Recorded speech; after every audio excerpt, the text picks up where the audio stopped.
Okay, good morning, everybody, and happy Friday. Welcome back to our remote writing workshop. We've talked about brainstorming and how to get started with writing, but what about when you find yourself in a lull or unmotivated? Today, we have some great tips for getting out of a rut and keeping yourself inspired as you write. So I'm sure this happens to everybody at some point on some project. You can start out with boundless enthusiasm, and then you can just hit a wall or just lose your oomph somewhere in between. Why and when does this usually happen, Erin? But it's just human nature, and life happens, emotions happen. You have your own unexpected plot twists. Day jobs take over. Again, you experience. We all go through this. You have doubt and sadness. You're exhausted. Family happens. Kids, your spouse, writer's block. And it can really happen at any time. I really just want to talk about it's totally normal.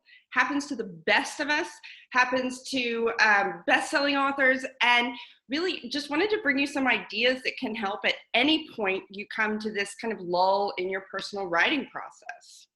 Awesome. So what can you do to avoid losing motivation in the first place? Well, there are a few tricks that you can do to kind of really just, again, avoid this in the first place. Write every day. So way back when we were talking about getting started in the writing process, it's really important to choose a set time that works for you and be very consistent. So you might find that you work best in the morning or at night. Research shows that in the mornings, that really works best for creativity and motivation. But it's important that you choose a time when you're the most inspired, of course, and when you have the time and space to write. Obviously, if you have a family or a day job, this might change. When I was growing up, my mom, who loves to write, she's not published, she should be, but she absolutely loves to write mysteries. And she would get up the whole time we were growing up every morning at 4:30 a.m. before she went to work. And she would write for 3 hours before we got out of bed. And I was just so amazed by that. But that was the time she carved out every day to write. And she just loved it. So that worked for her. So find your time, be consistent. Also, remember your first draft is just about getting it down on paper, on the computer. And don't be a perfectionist or don't self-edit along the way. Honing your material will come later in the process. So I've mentioned this before, but really give yourself permission to write badly for this first draft because no one's going to see it. And if you give yourself this leeway, it's much easier to keep the writing flow going until the end. Also, a great idea is to keep your working document open and available. Keep your Word doc on the screen. Then you can just stop and write whenever an idea hits. You don't even have to take those few minutes to boot up your computer. You don't even have to pause to open the file. This is going to keep your writing flowing as well. It's also a good idea to take breaks so you don't get burned out. You can keep your mind loose. Even something as simple as getting up, getting some fresh air, walking around the block, do a little jig, dance party. Another great idea is to set goals for yourself. So write a certain amount per day. You can measure this in pages or words or chapters. And also just looking long-term, have an end goal. So you can say by a certain date, I have to have this book finished or everything, all of my goals and dreams, nothing will happen. And this will keep you writing consistently so that you never even get to this roadblock, hopefully. And I think lastly, it's very important to get rid of distractions. So really unplug. So when you're sitting down to write, as hard as it is in this day and age, turn off the phone, get off the internet, don't binge on your favorite shows, go ahead and ignore your kids. No, don't do that. Editor's orders. Unplug them. Unplug them.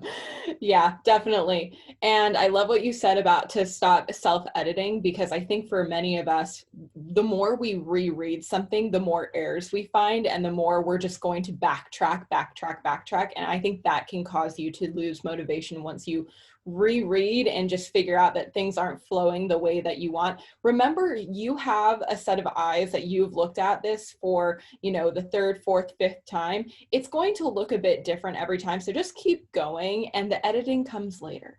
Yes. And you start second guessing yourself. And sometimes when you finish, it's always great to just set it aside for a little bit and then you come back to it. And that's when you do all your editing and revising and all of that stuff. So just get it down, keep going. Yeah. Just don't do that midway because you're Mm-hmm. just going to stop. Okay. So what about if you've already lost motivation and it's too late? How can you get back on track before you're in a really deep rut? Well, first, it's important to be very kind to yourself. And this, of course, is just in general in life. But just remember that this happens. So don't beat yourself up about it. Just move through it with ease. And sometimes I kind of meditate. Sometimes that helps. But just get yourself in a really nice space. Go, okay, this happens. It's fine. I'm going to move through it. Also, don't give in to writer's block. It's easy to say, oh, I have writer's block and throw your hands up. Don't do that. Just move past it. Sit down and write. Write anything. Write badly. Write something silly or different or stupid. Just sit down and write, and don't give in to that writer's block idea. A great way to do this is with writing prompts. There are so many wonderful writing prompts online and in books that you can use to spark your imagination, just to get that flow going again. And so whether it's related to your current writing project or simply a prompt to get those juices going, find one that sounds fun just to get that writing process going again if you're stuck.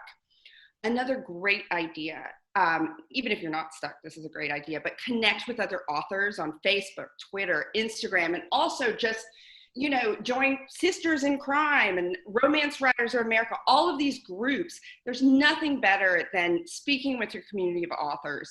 You can find inspiration with these like-minded individuals, find out what everyone else is going through, you find support, new ideas. So, hashtag everybody that's in your genre. Find these people to talk through. It's so inspirational to have this community. I highly recommend finding other authors in your genre to connect with. Another easy thing to do is, again, just do a little exercise, whether it's walk, yoga, even standing up, doing some simple stretches to get your blood flowing. You can get hardcore, do a whole CrossFit thing. I don't care. Kayak, hike, get into nature, whatever it is, just get yourself going. That's also going to get your creative juices flowing as well. Or you can just go straight for the drugs and get caffeine. Amp yourself up. Let's just make this easy. That works too. All of the above. But you also want to get physically comfortable. Make sure, that even your clothing is comfortable. You're well rested. You're in a nice chair. The lighting and ambiance is good. So if all of these things are coming together, you're going to have a much better chance of getting back on track if you're in a rut. And then again, just write, just do it. No matter what it is, just type, use your pen, get going. I have also a couple tips to add. This is just what I found has worked for me when I'm typically writing articles or something for work and I just cannot do them at the time. Change of scenery is always good. If you are doing your writing in the same place and you're experiencing writer's block or you're experiencing, lack of motivation, try switching it up. Try maybe writing outside or going to a peaceful place, of course, socially distanced, making sure that we are all following the rules, but, getting into a spot where you feel relaxed and peaceful and maybe just changing up your scenery. Something to tack on a little bit to meditation, visualization is also a really, really strong tool. And if you're meditating and you start visualizing what, the end of your story is, or like what the hook is, or something like that, visualizing can really help you bring in those creative ideas. Mm-hmm. Oh, and one more thing, I always keep a journal, or you also have your phone nowadays, right by my bed. Because as we all know, middle of the night ideas, and when you're tossing and turning, thinking about things, it's so nice to just get it down on paper or, put it in your notes on your phone, and then you can go back to sleep usually, but then you've got those ideas and you have them down and taken care of. So it's always nice to have that handy. I do that too. I keep a list of random ideas, I call them, in my notes in my phone, because my position at Greenleaf is all about bringing, creative ideas to work and, creative ways to find new authors and things like that. And so, we can get stuck just creatively as well. And so when I have my best ideas when I'm not even thinking about work, but I'll have my phone with me and I'll just write them down. And then the next day at work, I'll pitch them to either our CEO, or she gets them at like really weird times at night, like 11 o'clock. And I'm like, so I have this idea. And Tanya, if you're watching this, you can definitely vouch for me doing this. And just, those are when your best ideas comes, when you're not even thinking about them. So make sure you're carrying like a journal or your phone and just writing it down and then coming back to it later. Definitely. You want to capture those great ideas. Awesome. Okay, so what is our assignment for this week, Erin? Well, we have 3 parts. First, so important in all ways, be kind to yourself. Next, give yourself permission to write badly. And third, the actual assignment. This is fun. Find a writing prompt, get creative. Here's a good one if you don't want to do any searching. Write from the point of view of a household item. Then write a dialogue between yourself and the item. For some reason, I keep thinking iron. I don't know why I want to have a conversation with an iron or an ironing board. I don't know. But it's like Beauty and the Beast when everything comes to life. Yeah, exactly. But so there's an example, but find any writing prompt you want and just, get those juices flowing. See what comes from it. Love it.